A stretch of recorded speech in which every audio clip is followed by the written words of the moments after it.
salaamaaleykum Sénégal maa leen di nuyu di leen ziar di nuyu kilifa diine yi di nuyu kilifa aada yi di nuyu mbokk ñëpp nuyu suñu mbokk chrétien yi ñëpp waaw tey dañu ñëw di wax man la Amara Keita chargé des revendications du syndicat BPRS de la Brioche Dorée syndicat pâtisserie boulangerie du Sénégal. waaw ñun ñooy syndicat majorité instant yi ci Brioche Dorée bi waaye ba ñu nekkee majorité ci Brioche Dorée bi ba léegi suñu entreprise yi amuñu jàmm suñu entreprise bi saa su ne suñu directeur général moo ngi ñuy xeex moo ngi ñuy fàggaagal di ñu dàq di ñu yóbbu gendarmerie di ñu yóbbu police di ñu yóbbu ay conk suñu directeur général de la Brioche Dorée moo ñuy def loolu di xeexal syndicat bi droit syndicat amul ci entreprise bi. léegi ñëpp a ngi ragal dugg ci syndicat bi ndax jamono ji ku sa contrat jeex sax dalay arrêté ne la yow yaa ngi ci syndicat bi mun nga signer CDD 2 fois boo ñëwee mu war la signer la CDD dalay arrêté ne la fin contrat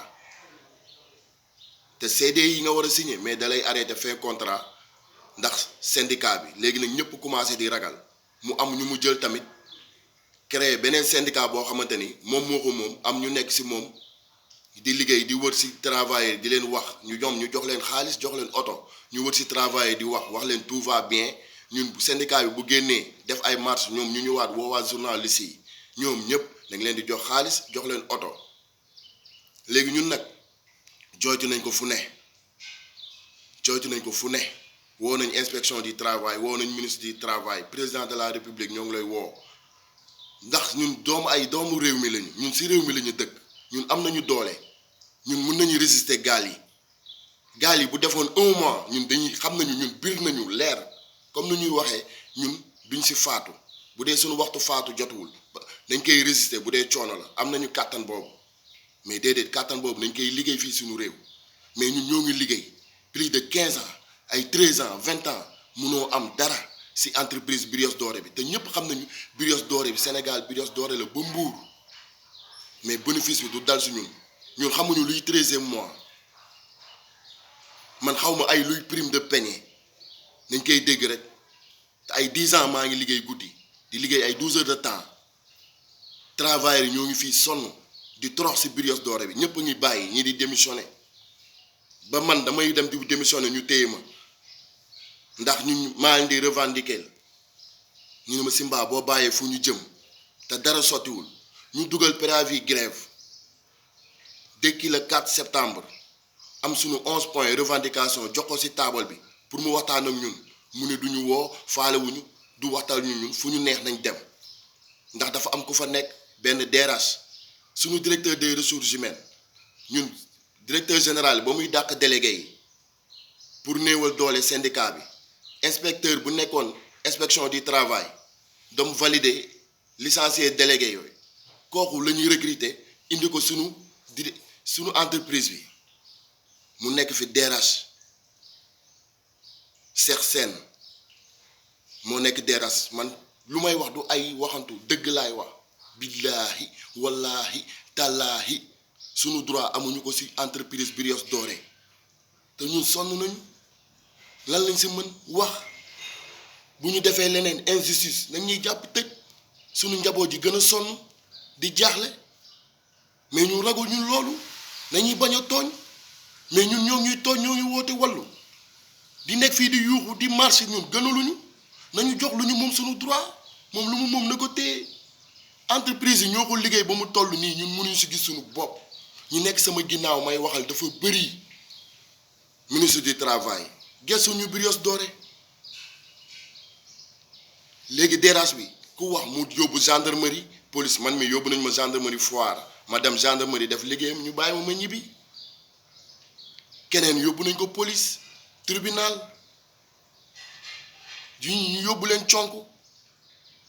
instant yu may waxal nii Brioche Dorée bi moo ngi ket pour suñu benn travailleur bu nekk ci prison bi Moussa Sow moo ngi ci prison bi moom la ñuy ketal pour lu ñu yóbbul famille am ndax nañ moom dañ ko joxoon muy ramasser ay millions te xamul liggéey boobu ñu jox ko ñu agressé aussi suñu directeur général bi ne kon si la bokk yóbbu ko gendarmerie ñu nekk di def liggéey ba léegi moo ngi justice ñun travailleurs ñun ñoo dem def ket tey pour yóbbul ko seen famille lu ñuy dund si Brioche Dorée moo raw esclavage moderne ñun nag dañu sonn ñun mënuñu si dara des fois da ngay dem ba xalaat bëgg a def leneen mais waroo ko def kon doo ko def te yareewuñu noonu mais mën nañ ko ne jox lu ñu moom mu taxaw ñu taxaw mais duñ ko def nañuy jaar si yoon bi mais ñooñu woote yoon boobu ba léegi depuis 4 septembre ñu dugal suñu plaque de revendication dugal suñu préavis grève faalewuñu loolu am na fu mu ko teg DRH bi di ko jàppale travail yi ragal a génn waaye ñun dinañu dugal suñu grève man mii di waxal yéen léegi ngeen dégg ni dàq nañ ma wala yóbbu nañ ma gendarmerie ndax ku wax mu dàq la wala mu yóbbu la gendarmerie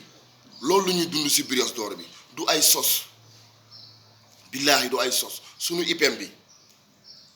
man kañ laa gëj a dem IPM 2010 laa gëj a dem IPM 2010 ñoo ñuy dagg chaque mois ku nekk 3600 plus de 3000 travailleurs ñuy verser 614 personnes léegi ñun war nañu mën a amal suñu IPM bopp plus de 1000 travailleurs suñu bulletin yaa ngi nii bulletin de salaire yi lii mooy bulletin de salaire yi bulletin de salaire yi suñu contrat de travail yaa ngi nii contrat benn page suñu contrat de travail benn page dama sonn man sax damay dem démissionner ñu koj ma ne ma waroo démissionner parce que yow boo démissionner fooy jëm si mbaa yow yaa ñuy waxal billaahi wallaahi tallaahi bu dee nelaw naa démb si